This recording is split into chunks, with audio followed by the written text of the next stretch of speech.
Hello everyone. तो आज के हम वीडियो में बैलेंस शीट का स्पेसिमेन देखेंगे। ठीक है, तो बैलेंस शीट में आपको ये ऐसा बनाना होता है। यहाँ पे कैपिटल एंड लायबिलिटीज़ लिखनी होती है और यहाँ पे एसेट। ठीक है, आपको एज इट इज़ ऐसा ही बनाना है एवरी सम में। देखो, सबसे पहले कैपिटल एंड लायबिलिटीज़ में शेयर कैपिटल आएगा, लायबिलिटीज़ में 5 शेड्यूल बनते हैं और एसेट में 6 से 11। ठीक है, तो शेयर कैपिटल लिखेंगे शेड्यूल 1 में, रिजर्व एंड सरप्लस 2 में, डिपॉजिट 3 में, borrowings 4, other liabilities and provisions में 5। और प्रोविजंस में आपका बैड डेप्ट भी आ जाएगा, बिल्स पेएबल, टैक्स। तो अगर ये सब भी दिए हों तो भी वो आपको प्रोविजंस में ही लिखने हैं। वो मैं आपको आगे सारा बता रही हूँ एक एक शेड्यूल की उसमें क्या क्या आएगा। उसके बाद है असेट्स, तो cash and bank balance with RBI, balance with other bank, ये सब आपको लिखना है। इन्वेस्टमेंट, एडवांसेस, फिक्स्ड एसेट और ये यहाँ पे टोटल, ये दोनों का टोटल सेम ही आना चाहिए, तभी आपका आंसर कंप्लीट होगा। जैसे कि हम अकाउंट में करते थे, हमारा बैलेंस शीट टैली हो जाता था तो हमारा करेक्ट होता था, तो यहाँ पे भी बैलेंस शीट हमारी टैली होनी चाहिए। ठीक है, उसके बाद है यहाँ पे लास्ट में कंटीजेंट लायबिलिटीज़ लिखनी है, जो कि शेड्यूल नंबर 12 का टोटल यहाँ पे लिख देना है। बिल्स फॉर कलेक्शन यहाँ पे आपको डायरेक्ट ही लिख देना है। ठीक है, तो ये आपको इस तरीके से बैलेंस शीट बनानी है। अभी यहाँ पे आपको शेड्यूल 1 जैसे शेयर कैपिटल है उसमें क्या आएगा, तो इक्विटी शेयर और प्रेफरेंस शेयर के रिगार्डिंग जो भी एंट्रीज होगी वो शेड्यूल 1 में आएगी। उसके बाद है रिजर्व एंड सरप्लस, तो यहाँ पे आएगा रिजर्व में जो भी रिजर्व के रिलेटेड एंट्री होगी वो यहाँ पे आएगी। Statutory reserve, opening balance plus करना है करंट ईयर का। उसके बाद है कैपिटल रिजर्व और general reserve, investment fluctuation fund, employees accident compensation fund, profit and loss account, security premium, तो ये सब भी यहाँ पे रिजर्व में आ जाएंगे। ठीक है, उन सब की अमाउंट यहाँ पे।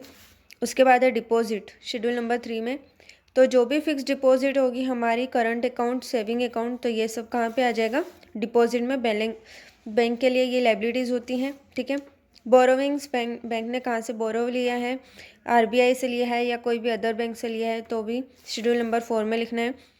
अदर लायबिलिटीज़ एंड प्रोविजंस, तो bills payable, outstanding expenses, outstanding dividend या इंटर ऑफिस एडजस्टमेंट, तो वो सब की एंट्री शेड्यूल नंबर 5 में होगी। अब शेड्यूल नंबर 6 से हमारी एसेट थी। ठीक है, तो यहाँ से शेड्यूल से 6 से 11 सारी एसेट की एंट्रीज होगी।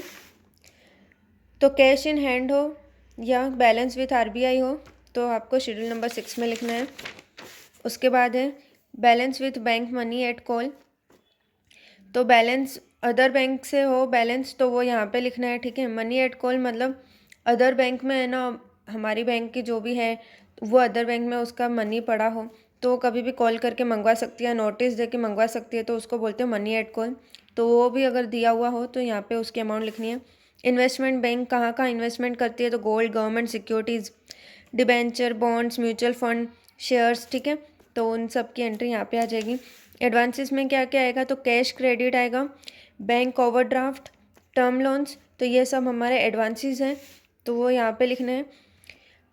शेड्यूल नंबर 10 में फिक्स्ड एसेट, बैंक की कौन कौन सी फिक्स्ड एसेट होती है, प्रीमिसेस मतलब बिल्डिंग होता है।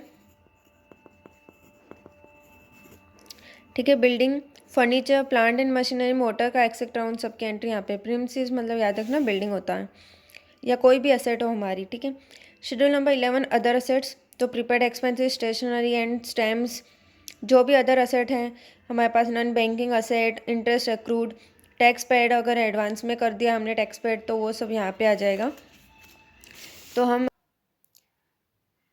और उसके बाद है शेड्यूल नंबर 12 कंटीजेंट लायबिलिटीज़, तो उसमें क्या क्या आएगा, claim against the bank, okay, acceptance, endorsement और अदर ऑब्लिगेशंस होंगे, उसकी भी एंट्री यहाँ पे होगी।